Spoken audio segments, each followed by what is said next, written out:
Is this math the average question on 9th grade SHSAT? Yes, it could be. First of all, I don't know which question you're referring to, but I'm assuming it may have been the last one even. Remember, the 9th grade SHSAT includes most of the 8th grade SHSAT. I hate to use averages and numbers, but consider the 8th grade SHSAT has about 20% 9th grade questions.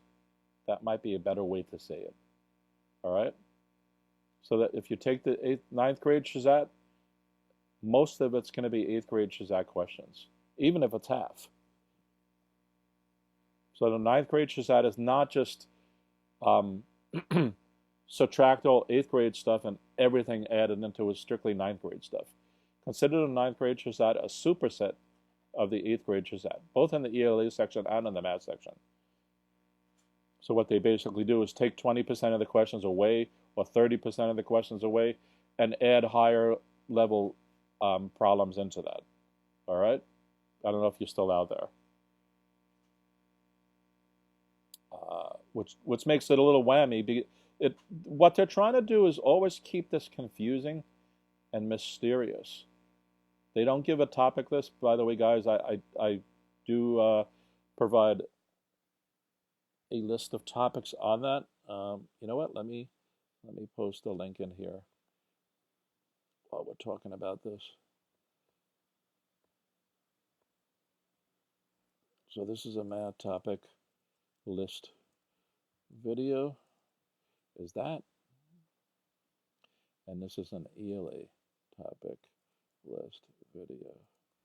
It's worth checking both of these out. And of course, subscribing to my channel so that you guys are kept up with a lot of things like that.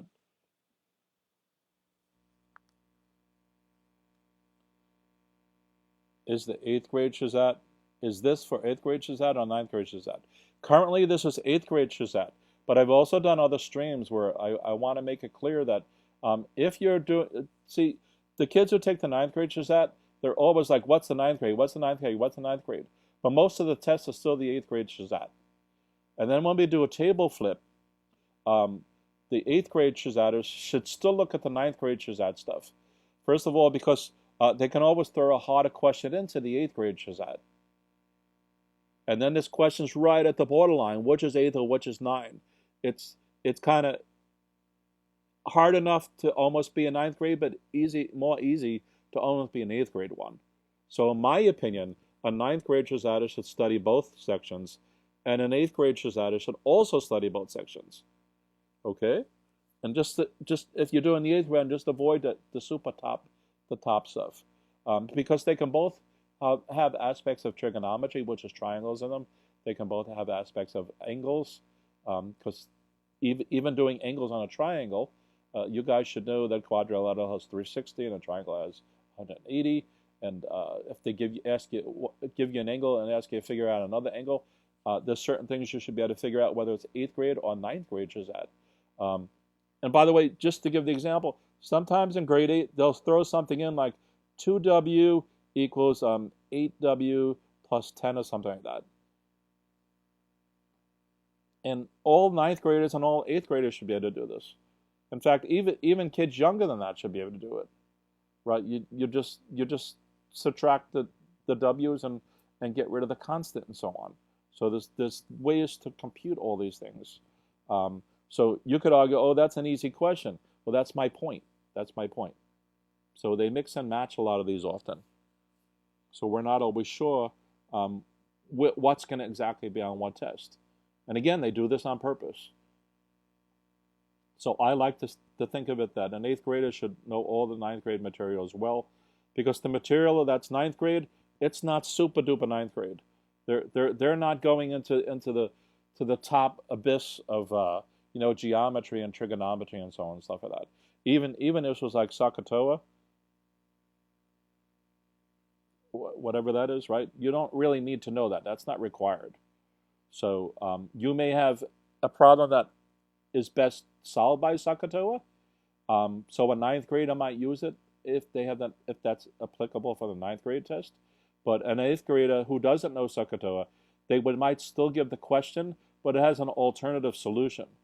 So if you guys are following my streams, I'm always given alternative solutions. I just did in that banana problem.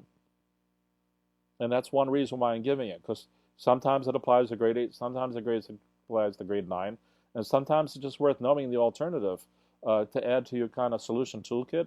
And also, the good thing about an alternative is that you have a way of double checking your answer.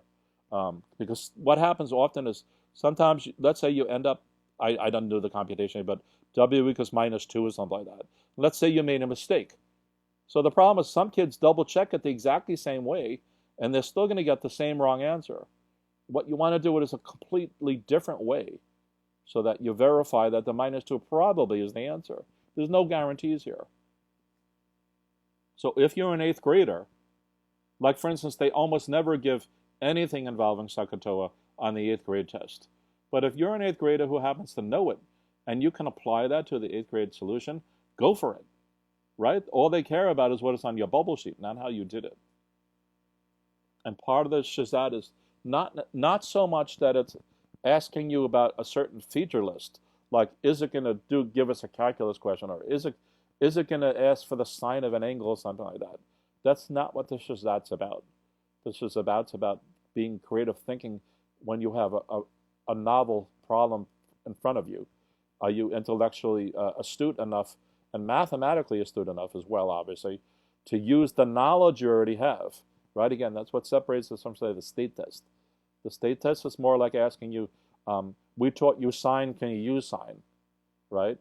Whereas here, it's different. They may give you a word problem where you have to like, oh my gosh, what do I do? And then you realize, oh, I need to use the square root or something like that, all right? So it's an incomplete answer. So I always like to suggest the 9th graders should do all the 8th graders stuff. And a lot of 9th graders throw that out the window. Are they going up to Algebra 1 and Geometry? Yes, they're going further than that. But they don't go all the way to the end of the classes. So in other words, you don't need to know the whole integrated algebra regions, for instance. But there's enough algebra that's there. And if you happen to know it, then you're ahead of the pack. So if you already took the integrated algebra class in middle school, then you're way ahead of the pack.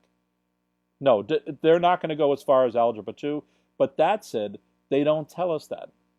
It's all just an open-ended, you're walking into a spooky house,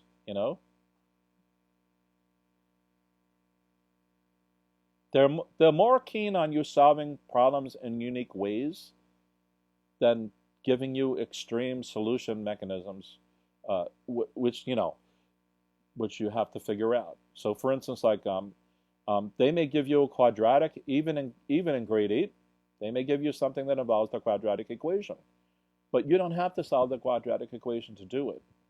There's other ways to solve quadratics. Okay. Because even if they were to give you something like,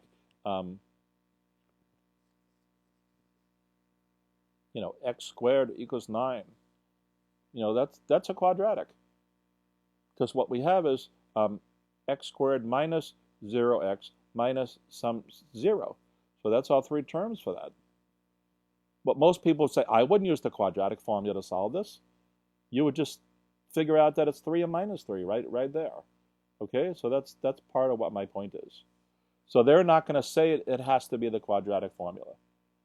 But a question like what's the value of x on the SHSAT, especially based on a word problem, this is fully game. So now if they start at a minimum like this, they can keep adding stuff onto it. All right, so that's part of what's going on here. So again, a grade 9er, most grade 9ers discount. I'm talking about, when I say grade 9er, I'm talking about the grade 9 SHSAT versus the grade 8 SHSAT. So most people taking the grade 9 SHSAT discount all the grade 8 issues. And you shouldn't, because most of the grade 9 SHSAT is grade 8 questions. The grade 8 SHSAT questions. And again, if you're taking the grade 8 SHSAT, then you want to push yourself to the limit, because you don't know how hard or accelerated some of the questions are going to be. So you should do all the grade 8 SHSAT prep plus the grade 9 SHSAT prep. Throw that in there, right? Okay. All right, so where are we? Let me keep track of time here too. So 41 minutes. All right, I'm going to do 1 or 2 more problems. So 102. So hopefully I answered that, guys. If there's still questions about it, feel free to keep asking. That's no problem. And you can do it in the comments afterwards, after the video is over as well. And email me too if you want as well. So 102, a metal plate. Let me get a new piece of paper.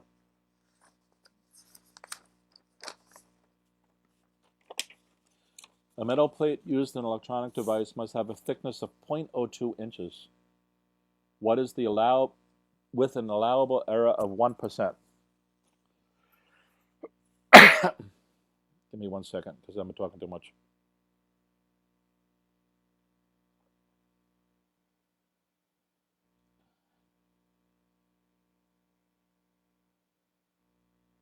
Do you the cutoff score to pass the test? Do you know the cutoff score to pass the test? There is no cutoff score to pass the test. It's dynamic and it happens every year. This is something I should have mentioned in the scoring video I just did. I don't know if you guys had seen that. If you haven't seen that, definitely look at it. I just did a video called something like Deep, Dark. SHSAT scoring secrets. Give me 1 second. Where I talk a lot about how scoring works. And I should have mentioned that the cutoff, first of all. The cutoff is based on, first of all, there's 2 curves applied to the test. So each question is worth a certain number of points. And there's once those are tallied up, there's 2 curves applied. One is to normalize it across all the SHSAT tests, and the other is to base it on a scale for you guys. Give me 1 second still. I'm trying to look for that video. And so what happens is once everybody's score is determined, they put them in rank order, and the rank order is whoever gets the highest score is the first shot. Whoever gets the second highest score gets the second shot, and so on. And then once they do that, that's how they fill the seats up. So if you got like 700, then you get to pick. Let's say you pick Stuyvesant. And if you got a 699, then you get to pick. And they just keep doing that until all the seats fill up. So let's say the first 100, let's say there's only 100 seats available for Stuyvesant. Then the first 100 kids are going to get those seats. So then it doesn't matter what your score was, right? So you may have, let's say there was the one kid who got 700 and 99 kids who got 699, right? So that means all the seats filled up for Stuyvesant with only 2 scores, 700 and 699. So that means if you got a 698, which is excellent, a super duper excellent score, you can't get into Stuyvesant anymore because its cutoff score is now 699, right? And then what they're going to do is pick your second choice school based on that. Because that school is no longer available to be filled up. All right, so here's the link to the deep dark SHSAT scoring secrets. So then they'll go to the next school. So each school has its own cutoff score based on this round robin ranking order process that occurs. So it's very confusing, it's very complicated, it's very detailed. So that said, last year's cutoff score was 492, I think it was. And you normally want to shoot for over a 500. And again, it changes from year to year to year to year. That's why the predictions are hard. And there's wiggle room in it. It can go down to 470, and it can go up to like 520. So there's like a 50-point wiggle room just in the cutoff scores from year to year to year. And I'm talking about the lowest cutoff score. But between SHSAT high schools, there's still enough wiggle room there too. No, you don't get to choose only one school. You can choose all of them, but you have to prioritize them. So if you get the top score, they're going to look at your first choice. If your first choice is filled up, then they're going to look at your second choice. And they're going to do that for every kid based on each cutoff score, each score that you got.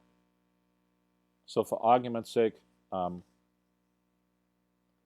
if kid 1 got 700 and put STI, right, and kid 2 got 698 and put Brooklyn Tech, and kid 3 got 698 and put STI again, right?